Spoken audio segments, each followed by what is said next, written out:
Two Rahul polity. তো আজকে আমি তোমাদের সাথে এই ভিডিওতে যে অধিকারটা নিয়ে আলোচনা করব বা যে জাজমেন্টটা নিয়ে আলোচনা করব সেটা খুবই গুরুত্বপূর্ণ। এর আগেও আমি দুটো গুরুত্বপূর্ণ জাজমেন্ট বা অধিকার নিয়ে তোমাদের সাথে আলোচনা করেছি, একটা হচ্ছে right to health and right to die. তো আর্টিকেল 21 রিলেটেড যে অধিকারগুলো বা যে জাজমেন্টগুলো সেইগুলো নিয়ে আমি তোমাদের সাথে আলোচনা করছি। তো আজকে আমি যে জাজমেন্ট বা যে অধিকারটা নিয়ে আলোচনা করব সেটা হচ্ছে right to education, Mohini Jain versus state of Karnataka.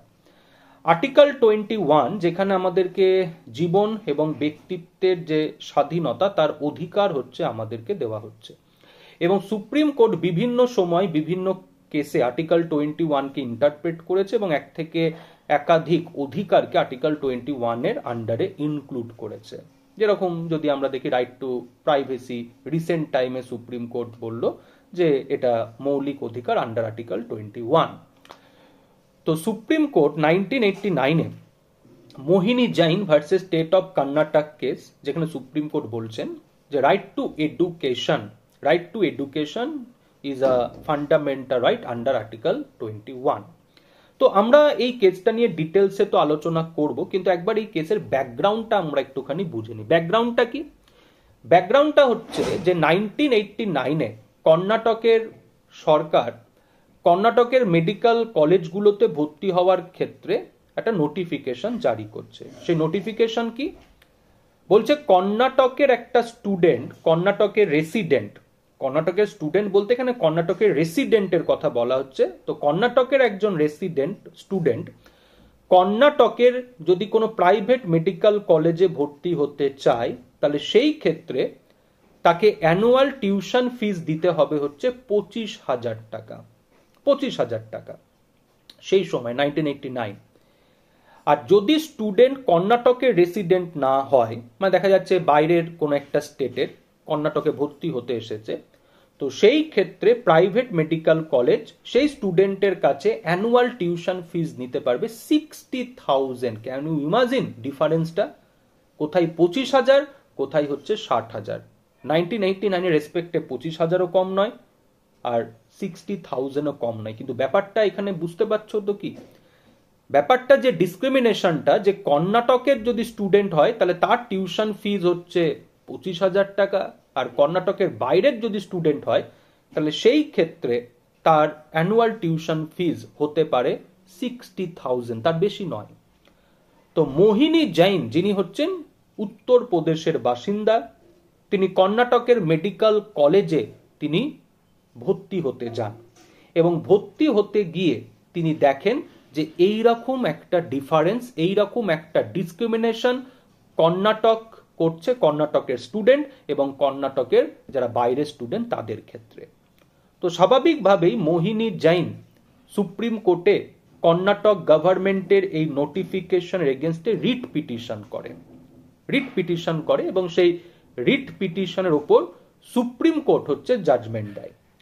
Supreme court যার জাজমেন্টে কয়েকটা গুরুত্বপূর্ণ বলতে পারো কথা বলেন। তার মধ্যে প্রথমটা হচ্ছে এটাই যে এই যে 60,000 অ্যাডমিশন ফিজ বা টিউশন ফিজ, যেটা কিন্তু একটা আর্থিকভাবে দুর্বল মানুষের পক্ষে সেটা কিন্তু বহন করা সম্ভব নয়। তাহলে সেই ক্ষেত্রে অ্যাডমিশন তারাই নিতে পারবে যারা অর্থনৈতিকভাবে বলতে পারো সক্ষম, মানে কি রিচ পিপল। তাহলে এখানে এডুকেশনটা কাদের ক্ষেত্রে হয়ে যাচ্ছে অ্যাক্সেসেবল? যারা হচ্ছে রিচ পিপল। তার ফলে দেখা যাচ্ছে যারা আর্থিকভাবে দুর্বল কিন্তু মেধাবী, তারা এডুকেশন থেকে, এডুকেশনের যে রাইট, সেই রাইট থেকে তারা কি হচ্ছে? ডিপ্রাইভড হচ্ছে। হ্যাঁ, এখানে এবার একটা প্রসঙ্গে আমি আসি। আমাদের সংবিধান আর্টিকেল 15, যেখানে বলা হচ্ছে যে ভারতবর্ষের সরকার কোনো মানুষের সাথে ডিসক্রিমিনেশন করতে পারবে না।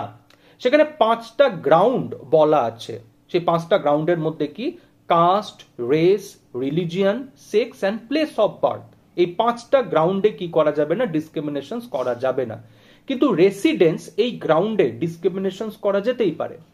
তাহলে এই যে কর্ণাটক গভর্নমেন্ট যে ডিসক্রিমিনেশনটা করছে, সেই ডিসক্রিমিনেশনটা কিন্তু রেসিডেন্টের বেসিসে, যে তুমি যদি কর্ণাটকের রেসিডেন্ট হও তাহলে সেই ক্ষেত্রে তোমার টিউশন ফিস 25,000 টাকা, কিন্তু তুমি যদি কর্ণাটকের বাইরে স্টুডেন্ট হও তাহলে তোমার টিউশন ফিস কত, 60,000। তাহলে এখানে ডিসক্রিমিনেশনটা রেসিডেন্টের রেসপেক্টে।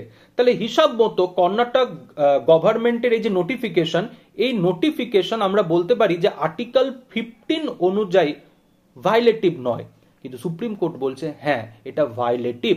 এটা আর্টিকেল 15 অনুযায়ী হয়তো এটা ভায়োলেটিভ নয়, বাট আর্টিকেল 14 অনুযায়ী এটা কিন্তু অ্যালাউ নয়। কারণ আর্টিকেল 14 আমাদের কি বলছে, equality before the law, all are equal in the eye of ল।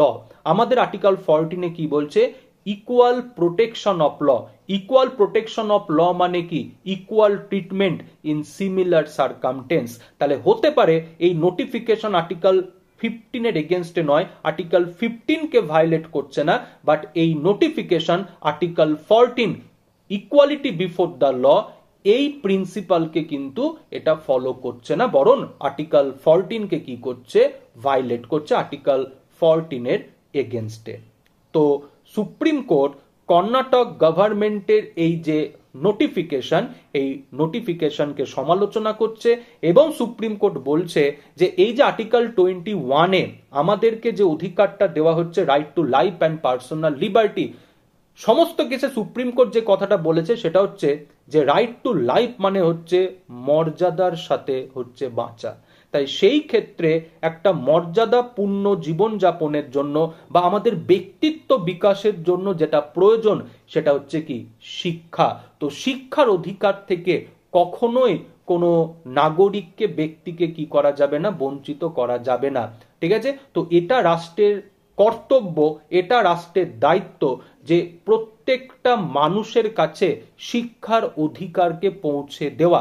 হ্যাঁ, রাষ্ট্র সেই ক্ষেত্রে কি করতে পারে, সরকারি শিক্ষা প্রতিষ্ঠান স্থাপন করতে পারে, সরকারি সাহায্যপ্রাপ্ত শিক্ষা প্রতিষ্ঠানের মাধ্যমেও রাষ্ট্র তার এই কর্তব্য পালন করতে পারে, অথবা কোনো প্রাইভেট এডুকেশনাল ইনস্টিটিউশনের মাধ্যমেও রাষ্ট্র কি করতে পারে, তার এই কর্তব্য পালন করতে পারে। কি কর্তব্য, ওই যে শিক্ষার অধিকারকে হচ্ছে পৌঁছে দেওয়া, যাতে ভারতবর্ষের প্রত্যেকটা মানুষ যাতে শিক্ষার অধিকার পায়, শিক্ষার অধিকার থেকে যাতে বঞ্চিত না হয়। তো কর্ণাটকের এই যে বলতে পারো বিষয়টা, যে বিষয়টা কিন্তু সুপ্রিম কোর্টের দ্বারা একদম কঠোরভাবে, ব্যাপকভাবে হচ্ছে সমালোচিত হয়। তো Mohini Jain versus state of Karnataka case 1989, যেটা কিন্তু আমাদের বলতে পারো ভারতবর্ষের রাজনৈতিক ইতিহাসে, আমাদের সাংবিধানিক ইতিহাসে একটা গুরুত্বপূর্ণ মামলা, যেখানে সুপ্রিম কোর্ট আর্টিকেল 21 এর আন্ডারে